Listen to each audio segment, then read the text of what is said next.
In the last episode you would have seen I had managed to get the transit in the garage. It is very tight. If you haven't seen that video, go back and watch that. As you can see, it's very tight for space in here. The transit's looking a bit sorry for itself. It does have an engine knock. It needs a bit of work done to the engine. It does smoke, lack of power, but I believe the bodywork is sound on this van. So before we do any work to the engine, I just want to make sure that the bodywork doesn't need loads of attention. I've refitted the door so it opens now, so it doesn't lock or nothing. It's all bent out of shape, so I'm going to need a new door. You can't really see, but it's all bent, so I'm going to need a new door. I might get one with a window. I do want to upgrade the doors, so we have electric windows. This sill, now this one doesn't look too bad, but the driver's side looks pretty poor, but I want to have a little look. It's one of the places where it does tend to rust. So basically the whole point of this video is to take an in-depth look at the van and its bodywork, just to see if it's worth actually saving this or not bothering and just selling it on. I know we've looked at it in the past, but I want to get it jacked up so we can have a good look underneath it, take some wheels off, go from there, so we can work out how much things are going to cost.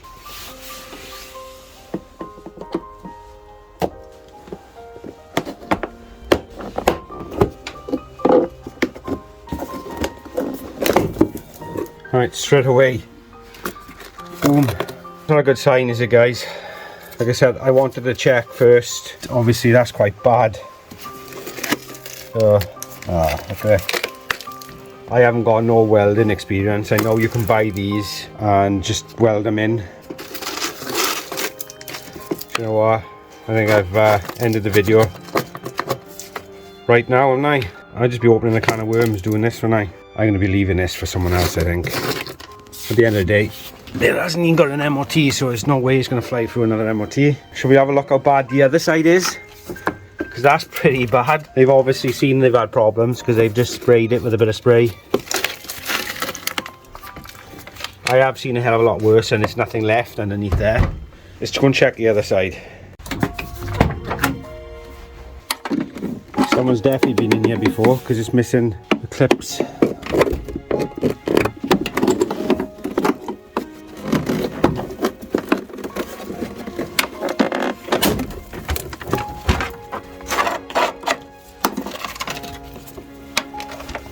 So surprisingly, this side's not that bad.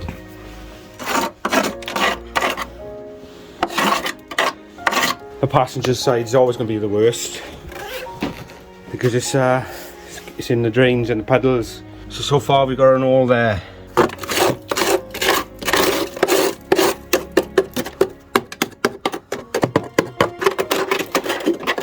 I just want to check the back, so I need to jack up the back end really to have a little look under there. Right, I just wanted to show you what it's like. The van's jacked up there. It's axle stands underneath as well.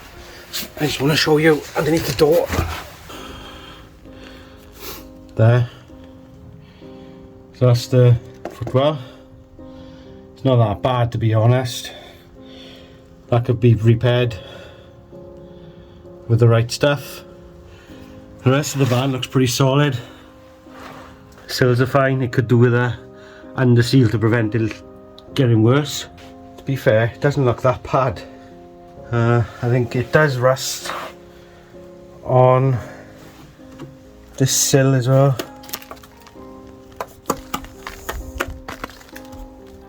That seems pretty solid to me. Just starting to go on the end there.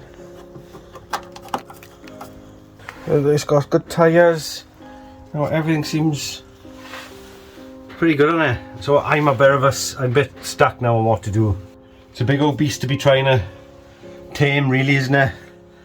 It's going to need a lot of work, and it's just not. I don't think it's worth the time. It's not ever going to. You're never going to get your money back on it. Plus, we got to sort out the engine issues. But I think I'm answering my own question there, really, and I. Another place for them to rust is on the front chassis legs. All seems really straight. Got a bit of rust starting to come here, but nothing that can't be repaired. You know what the brakes are like? Probably really bad. There's a dodgy engine with I think half the oil was leaking out the top with the injector seals, and it just ran into the ground. I think they probably starved the engine of a lot of oil.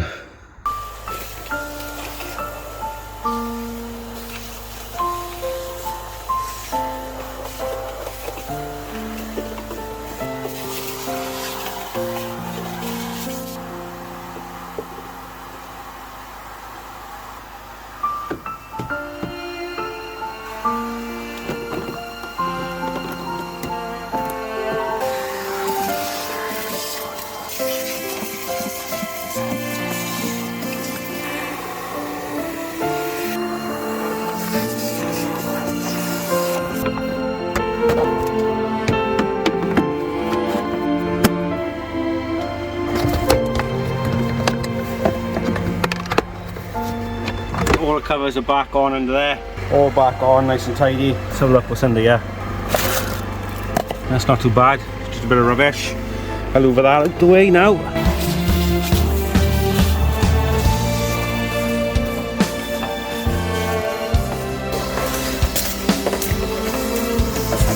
To be honest, it's better already.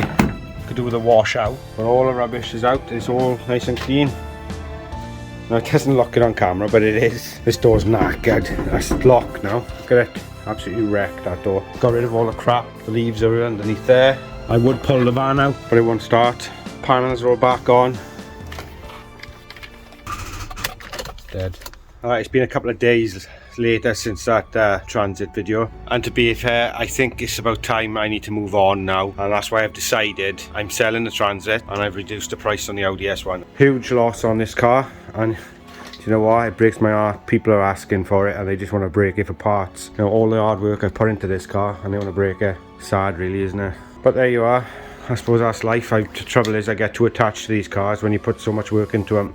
The transit's back in the corner here. I moved it out because it was in the garage and I wanted to make sure that the Audi was safe. The Peugeot 207, the keys have gone back to the owner. He's going to have someone have a look at reprogramming the ECU and getting all the codes sorted. Once that's done, it's coming back into the workshop. And the transit, I know a lot of you wanted videos and content on the transit. I wanted to do with the engine and things like that. I just haven't got the money. I haven't got the head for it. I need to start again. Hoping to get my money back on it really. It's in a bit of a worse state than when I had it. Battery's totally knackered on it. It needs to be jump started. My top dom jump starter kit that I had doesn't work because it was attached to the battery and it got locked in there, and I think it's just fried it, so it doesn't work. So the only way to get this running is by the old-fashioned jump leads. So I have had a little bit of interest in it. I think someone's going to come later to have a look at it, and hopefully this will go, because it's still a good van. It just needs a bit of TLC, and I just haven't got the time and I ain't got the money to do it. We're going to start looking at some cheap runabouts, but at the moment I'm feeling really demotivated. I know I want to keep on about it. Perhaps, hopefully, if the Audi S1 sells as well, I'll free up a little bit more and we can get something under 3k and work our way up again, right from rock bottom, and get back to it, flipping cars. So there it is. Put them in there ready because I think someone wants to come and look at it. Like I said, it's going to need some welding on that sill. I was prepared to do it because I could have borrowed a welder and put that sill in, but then you got the engine work, you got this door. Do you know what? Again, it's like 100 quid for a door. It's just not worth the time. Like I said, it would have been good content, but it would have been a money pit for me. I've got to be sensible now. That Audi S1 has been a cracking build, but it was the wrong car to start with. I've had my money back on this, so luckily the owner's paid me what I've paid out on it, so we're all even on that. But he's happy with what I've done. So to be fair, I've worked hard on that car, spent a lot of hours on it. The transit, I've only spent a couple of hours on it, and it just needs to go because it's just sat there for a year. And this needs to go. We could start with a clean slate. I'm gonna invest in a whiteboard for the wall so we can do full cost breakdowns of cars, what they've bought them for. I've been looking at the salvage market at the moment and there's nothing out there, and what I'm struggling is, as I live in Wales, there's nothing really close. So you're talking £300-400 to have it delivered. So there's your profit gone straight away. So I'm struggling to find something reasonably priced, and at the moment my confidence is well knocked. I just don't feel up to doing it anymore. Where do I go from here? Made a few mistakes.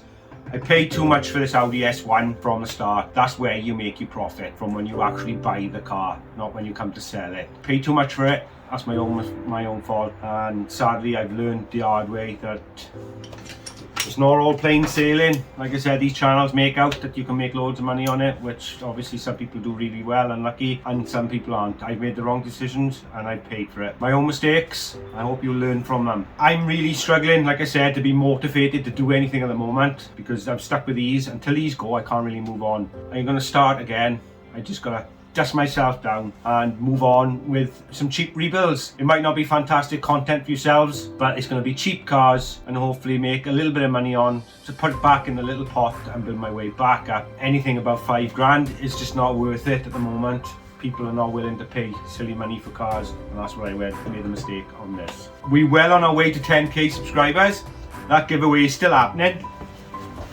I don't want to keep on about it, but it's still happening. I'm 10k, I'm still giving this away to someone.